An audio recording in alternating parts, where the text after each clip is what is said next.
बातमी पंढरपूरमधून शाळेच्या आवारात विद्यार्थ्याचा अपघाती मृत्यू झालाय। स्कूल बस मागे घेताना चाकाखाली आल्यानं या विद्यार्थ्याचा मृत्यू झाला। पंढरपूरच्या ज्ञानदीप प्रोग्रेसिव्ह स्कूलमधली ही घटना आहे। राजवीर कदम असं या 10 वर्षीय मृत विद्यार्थ्याचं नाव आहे। शाळा चालक सचिवांवर गुन्हा दाखल करण्याची मागणी केली जाते। ज्या स्कूल बसनं राजवीरचा बळी घेतला ती 2021 पासून वापरास योग्य नसल्याचं समोर आलंय, तर क्लिनरची ही नियुक्ती नसल्याचं या तपासातून उघड झालेलं आहे।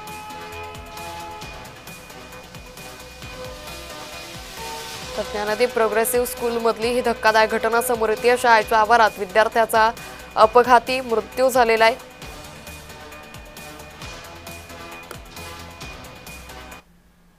जी सदर घटना झाली त्या घटनेमध्ये जी बस वापरली गेली आहे ती बस कायदेशीर नियमाप्रमाणे जे पाठीमागे पुढे कॅमेरे पाहिजेत किंवा इन्शुरन्स क्लिअर पाहिजे अशा कोणत्याही गोष्टीचं पूर्तता ती बसची केलेली नाही। आणि ही जी वापरलेली बस आहे, मुलांची वाहतूक करण्यासाठी जी बस वापरली ही बस 2021ला त्याचा फिटनेस पूर्ण एक्सपायर झालेला आहे, त्याचा इन्शुरन्स कोणताही नाही।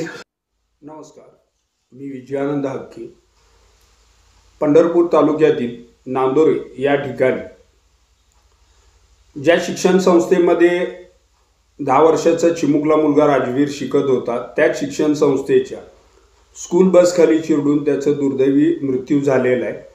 आणि तो मृत्यू होऊन आज त्या ठिकाणी शिक्षण विभागातील कोणताही या तालुक्यातील गट शिक्षणाधिकारी असेल किंवा प्रशासनातील इतर अधिकारी असतील त्यांनी सदर संस्थेला भेट देऊन त्या ठिकाणी कशा पद्धतीने काय घडलेलं आहे किंवा ज्या ठिकाणी पीडित कुटुंब आहे त्यांच्या घरी साधं सांत्वनपर भेट देऊन एक माणुसकी दाखवणं गरजेचं होतं। अशापैकी तितकं देखील यांना नाही जमलेलं।